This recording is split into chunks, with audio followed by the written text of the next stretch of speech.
लिखिए, it is an electromagnetic force. क्या चीज है? कहते हैं कि जब एक सरफेस दूसरी सरफेस पर फिसलती है या फिसलने की कोशिश भी करती है तो इन दोनों सरफेसेस के मॉलिक्यूल के बीच में एक फोर्स प्रोड्यूस होता है जिसको हम बोलते हैं फ्रिक्शन। देखिए, when an object moves, when an surface कह सकते हो, व्हेन अ सरफेस मूव्स और tends to move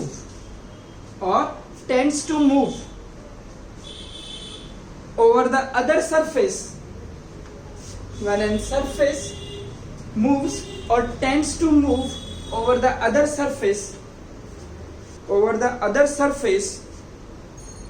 the contact force which opposes the motion,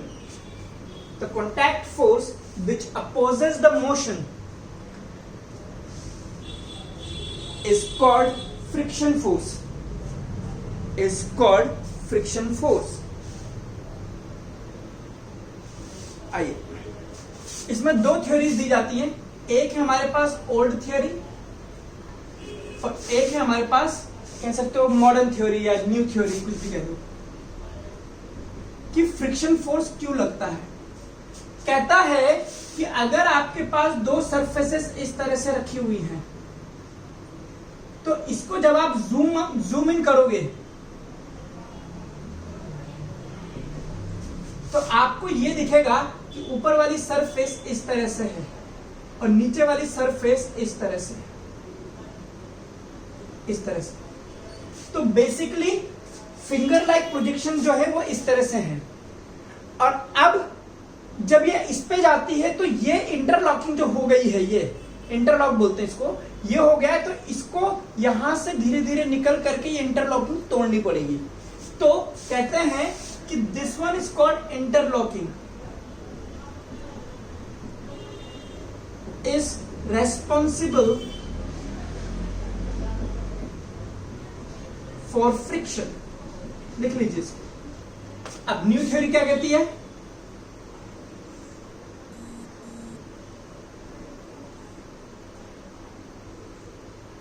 कहता है कि ये जो दोनों सरफेसेस के मॉलिक्यूल है ये इतने पास पास आ जाते हैं कि इन दोनों के बीच में एडहेसिव फोर्स लगता है, यही कहो कि इंटरमॉलिक्यूलर फोर्स लगता है। आपने पढ़ा होगा कोई भी दो मॉलिक्यूल है आपस में वॉन डेर वाल्स फोर्स से अट्रैक्टेड रहते हैं, तो कुछ हद तक ये वही चीज है। इंटरमॉलिक्यूलर फोर्सेस या इस केस में एडहेसिव है, आर रेस्पॉन्सिबल फॉर फ्रिक्शन। लिख लीजिए, एडहेसिव काट दीजिए, कोई बात नहीं, छोड़, इसको ज्यादा स्पेसिफाई करना।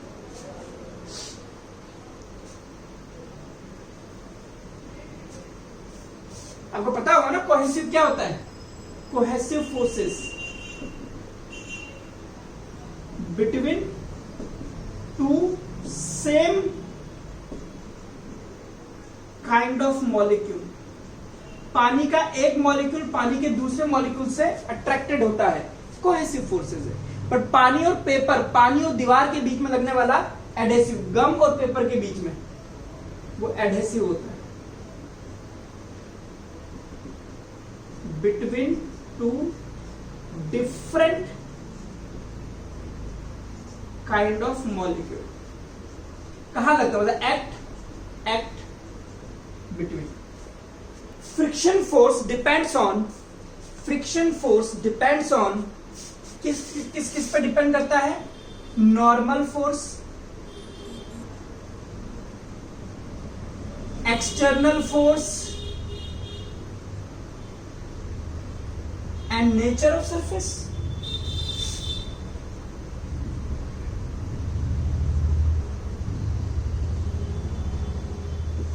अगर दो सरफेसेस स्मूथ हैं तो फ्रिक्शन फोर्स ना के बराबर लगेगा, अगर रफ है तो फ्रिक्शन फोर्स ज्यादा लगेगा।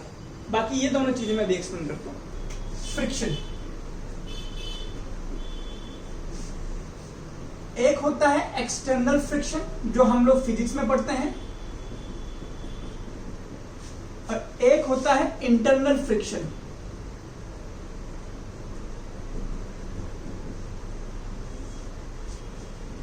ठीक है, इंटरनल फ्रिक्शन बता देता हूं। जैसे पानी की एक लेयर है, फिर दूसरी लेयर है, फिर तीसरी लेयर है, चौथी लेयर है। तो पानी की जो दो लेयर है, जब आपस में पानी मूव करता है, आप ये समझिए कि ये लेयर है और ये वाली लेयर है। तो ये लेयर और ये सरफेस है, ये रेस्ट पर होती है। तो जब पानी की एक लेयर दूसरी लेयर पर आगे बढ़ती है, तो यहां पे जो फ्रिक्शन लगेगा, तो ये तो है हमारे पास एक्सटर्नल फ्रिक्शन। क्यों? क्योंकि ये बॉटम है। लेकिन ये पानी की लेयर जो है, पानी की दूसरी लेयर के साथ जब ये इस पर आगे की तरफ बढ़ती है, तो यहां पे भी एक फ्रिक्शन डेवलप होता है, जिसको हम बोलते हैं इंटरनल फ्रिक्शन। और फिजिक्स में इसी को हम बोलते हैं विस्कस फोर्स। और यही हमारा बेसिकली फ्रिक्शन फोर्स। जब पानी की लेयर भी आपस में फिसलती हैं, तो दो लेयर के बीच में भी फोर्स लगता है, जिसको हम विस्कस ड्रैग या विस्कस फोर्स कहते हैं। ये बेसिकली एक इंटरनल फ्रिक्शन ही होता है। लेकिन पानी और बॉटम यानी कि जो अर्थ है, सरफेस है, सॉलिड सरफेस है, इसके बीच जो लगता है, ये एक्सटर्नल फ्रिक्शन। ये हम पढ़ते हैं फिजिक्स में। ये हमारे पास 3 टाइप का है। ठीक है, कौन कौन सा है? स्टैटिक, लिमिटिंग और काइनेटिक। लिख लीजिए, बहुत ध्यान से समझना। यही वो चीज है जो मैं कह रहा था कि गलती करते हैं। स्टैटिक फ्रिक्शन, सपोज कीजिए ये एक सरफेस है या एक ब्लॉक है जो इस तरह से रखा हुआ है, और यहां पे फ्रिक्शन लगता है। ये मानिए कि मैक्सिमम 5 न्यूटन का फ्रिक्शन लग सकता है।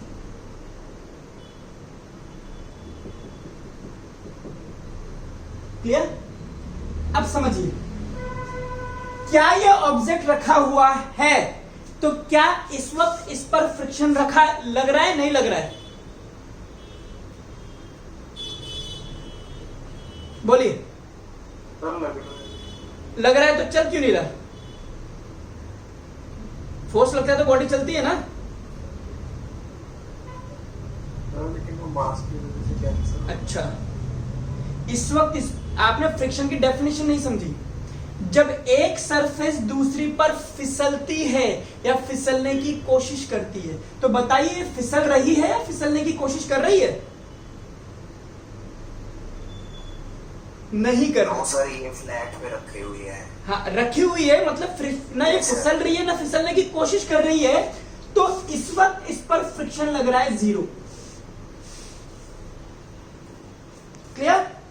Friction force comes into the picture only if a surface slides or tends to slide over another surface. Then friction will work. Here the object is at rest condition, it's not sliding or neither it's trying to slide. But मैंने यहां से इस पर इधर बनाना है। हाँ, मैंने यहां से इस पर 1 न्यूटन का फोर्स लगाया। क्या ये फिसलेगी?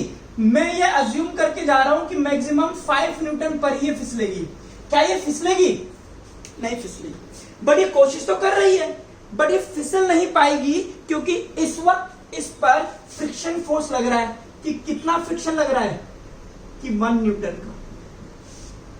सर मतलब यही है कि अगर बाहर वाला फोर्स 1 न्यूटन लग रहा है, तो इसने फ्रिक्शन फोर्स दिया है 1 न्यूटन का। अब जैसे ही आप इस पर फोर्स बढ़ा करके 3 न्यूटन करोगे, तो ये फ्रिक्शन फोर्स भी बढ़ करके 3 न्यूटन हो जाएगा। फिर आपने बढ़ाया 4 न्यूटन, तो इसने भी फ्रिक्शन फोर्स दे दिया 4 न्यूटन। बॉडी अभी तक नहीं चली है। Friction is an adjustable force. Adjust कर रहा है। बाहर वाला 1 तो इसने 1 दिया, 3 दिया तो 3, 4 दिया तो 4। अब समझिए 5। अब जैसे ही मैंने 5 न्यूटन का फोर्स लगाया, इसने मुझे दिया 5 न्यूटन का फ्रिक्शन। ये मैक्सिमम फ्रिक्शन है जो ये दे सकता है। इस कंडीशन को हम कहेंगे लिमिटिंग फ्रिक्शन, या एक और नाम देते हैं limiting static friction.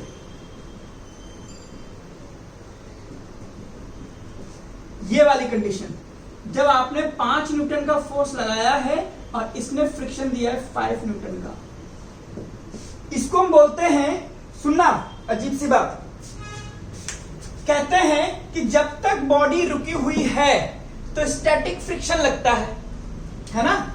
Static friction कब लगता है? बॉडी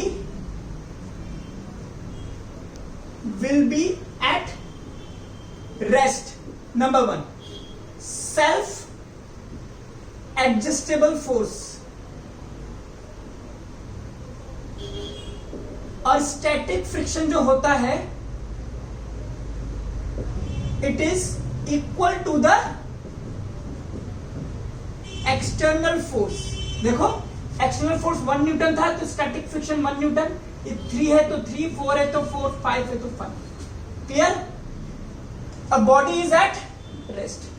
यहां पर हम कहते हैं कि बॉडी चलने की अवस्था में आ गई है बट चली नहीं है। सर ये क्या मतलब है? बॉडी मोशन की स्टेट पर आ गई है बट मूव नहीं हो रही। इसका क्या मतलब? क्या मतलब मैं समझाता हूं।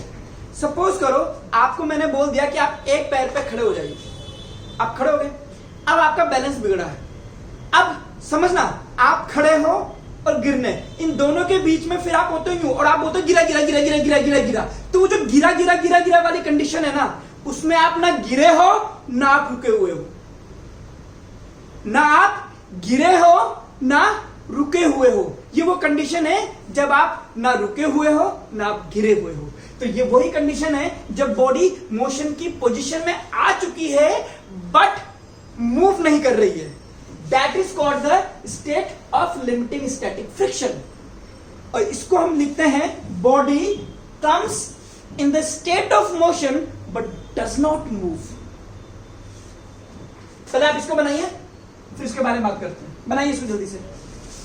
ओके, तो इसमें लिखिए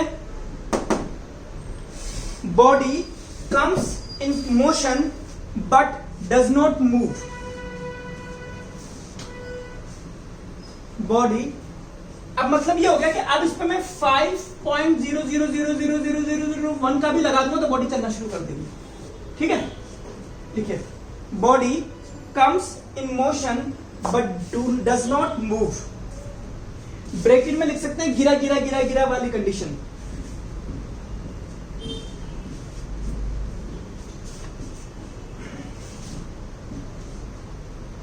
और मैक्सिमम और स्टैटिक फ्रिक्शन का फॉर्मूला दिया जाता है म्यू इंटू एन। ये क्या है? Maximum possible friction. म्यू है कोएफिशिएंट ऑफ स्टैटिक फ्रिक्शन और ये आपके पास नॉर्मल। तो ये याद रखिए, फ्रिक्शन की बात होगी तो सबसे पहले आप ये वैल्यू दे देगा आपको, नॉर्मल फोर्स निकाल करके मल्टीप्लाई करेंगे कि हाँ भाई 10 आ गया। बट फ्रिक्शन फोर्स 10 लग रहा है या नहीं लग रहा है ये डिपेंड करेगा एक्सटर्नल फोर्स पे। अगर 10 आ गया है इस पे और एक्सटर्नल फोर्स 1 न्यूटन का है तो समझ जाना फ्रिक्शन फोर्स 1 न्यूटन का है। हाँ, जब एक्सटर्नल 10 लग रहा है तब ये 10 होगा, एक्सटर्नल 11 लग रहा है तब भी ये 10 ही होगा, अगर ये इस कंडीशन में है ना। तो ये है कि ये स्टैटिक फ्रिक्शन निकालने के बाद में एक बार ये चेक जरूर कर लेना कि एक्सटर्नल फोर्स की वैल्यू इससे बड़ी है या नहीं। ठीक है, अगर वो इससे बड़ी है तो ये वाला फ्रिक्शन है, और अगर नहीं है तो फिर एक्सटर्नल फोर्स के बराबर का फ्रिक्शन है। ठीक है, ओके, लिख लेना इसमें body moves only if external force is more than static limiting static friction. यहां से शुरू करता हूं। ये बॉडी ऊपर रखी है, ये दूसरी बॉडी है। आपने 1 न्यूटन का फोर्स ऊपर वाले पे लगाया इधर की तरफ, तो ये वाले ने इधर जाने की कोशिश करी, इसने 1 न्यूटन का दिया, ये नहीं चला। फिर आपने 2 न्यूटन का दिया, मेरे हाथों के बीच की जगह देखना इसको। आपने 1 का फोर्स दिया, नहीं चली। 2 का फोर्स दिया, नहीं चली। 3 का फोर्स दिया, नहीं चली। क्यों? क्योंकि इंटरलॉकिंग तोड़ ही नहीं पा रहे आप। 4 का दिया, नहीं। 5 पे ये यहां पर आ गई, इंटरलॉकिंग टूट चुकी है, लेकिन इसको मूव कराने के लिए थोड़ा सा फोर्स लगाना पड़ेगा। और जब आप इसको लगा दोगे और ये फोर्स रहेगा, तो देखो क्या होगा। जब पहली बार आपने इंटरलॉकिंग तोड़ी है तो आपने बहुत फोर्स लगाया, अब जैसे ही सरफेस जाएगी तो दूसरी बार इंटरलॉकिंग पूरी नहीं हो पाएगी, आगे बढ़ जाएगा। तो पूरी तरह से चलने के बाद में इंटरलॉकिंग नहीं हो पाती। इसीलिए अगर बॉडी रखी है तो बहुत ज्यादा फोर्स लगा करके उसको पुश करना होता है, बट एक बार वो पुश हो जाती है तो थोड़ा कम फोर्स लगता है। क्यों? क्योंकि पहले कंडीशन में इंटरलॉकिंग पूरी तरह से हो चुकी है, और सेकंड कंडीशन में जब आपने इंटरलॉकिंग ज्यादा फोर्स लगा कर तोड़ दिए, तो जब भी सरफेस आगे जाती है तो उतनी इंटरलॉकिंग नहीं हो पाती, कम हो पाती है, फिर आप फोर्स लगा कर तो भेज ही रहे हो। तो वो स्टेट है आपके पास काइनेटिक फ्रिक्शन। तो तीसरा लिखिए kinetic friction.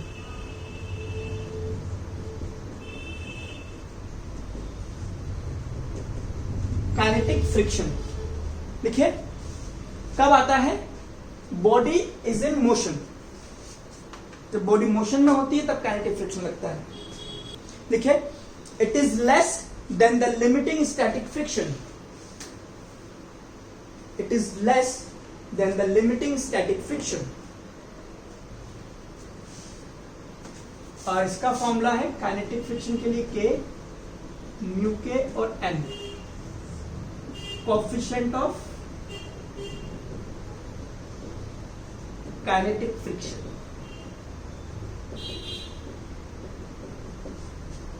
And normal force. एक कर्व देख लीजिए, एक्सटर्नल फोर्स और फ्रिक्शन फोर्स का कर्व। जब आपने एक्सटर्नल फोर्स नहीं लगा रखा है, फ्रिक्शन फोर्स भी नहीं लग रहा है। जैसे जैसे आप एक्सटर्नल फोर्स बढ़ाते हो, 1 2 3 4 5 बढ़ता जाता है। जब आप 5 पे पहुंच जाते हो तो ये वाली कंडीशन है स्टैटिक फ्रिक्शन, ये वाली कंडीशन है लिमिटिंग स्टैटिक फ्रिक्शन।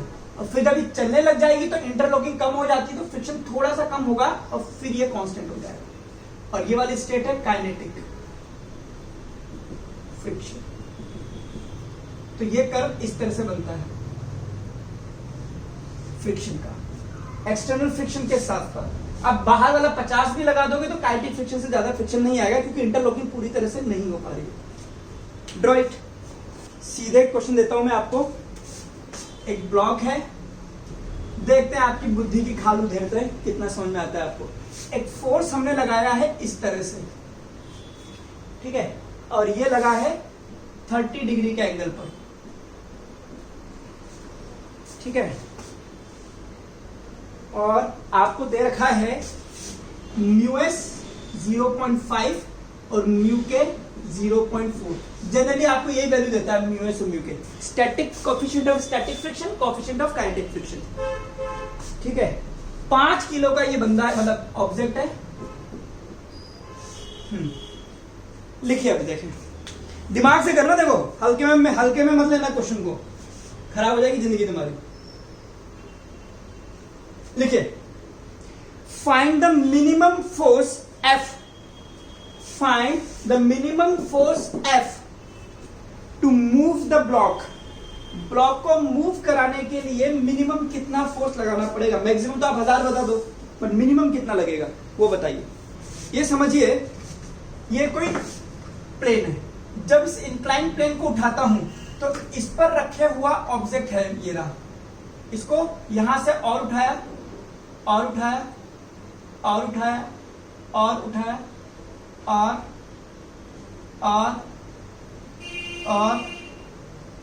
हाँ, ये अब यहां पर है। इससे मैं अगर इसको 1 डिग्री एंगल भी ऊपर उठा दूंगा तो वो फिसलने लग जाएगी ऊपर वाली। तो ये वो मैक्सिमम एंगल है जिस पर कि इस पर रखी हुई ऑब्जेक्ट स्टेशनरी कंडीशन में होगा, तो इस वाले एंगल को मैं बोलूंगा एंगल ऑफ रिपोज। और इसे थोड़ा सा ज्यादा कर दूंगा तो ये फिसलने लग जाएगी, देखिए, ठीक है। तो इसको हम बोलते हैं एंगल ऑफ रिपोज, सिंपल सी बात।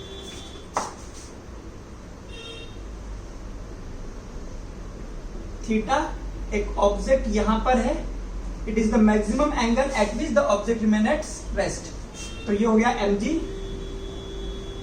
mg का एक कंपोनेंट इधर आ जाएगा, थीटा ये वाला हो जाएगा mg cos थीटा, इधर लगेगा नॉर्मल, और इधर इसका एक कंपोनेंट आ जाएगा mg sin थीटा, और इधर लगेगा इस पर फ्रिक्शन फोर्स। बनाइए डायग्राम, लिखिए the maximum angle of inclined plane from the horizontal maximum angle of inclined plane from the horizontal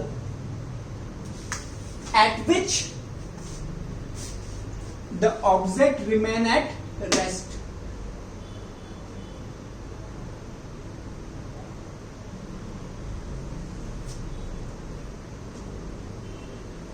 ठीक है, तो अब मैं कहता हूं इफ बॉडी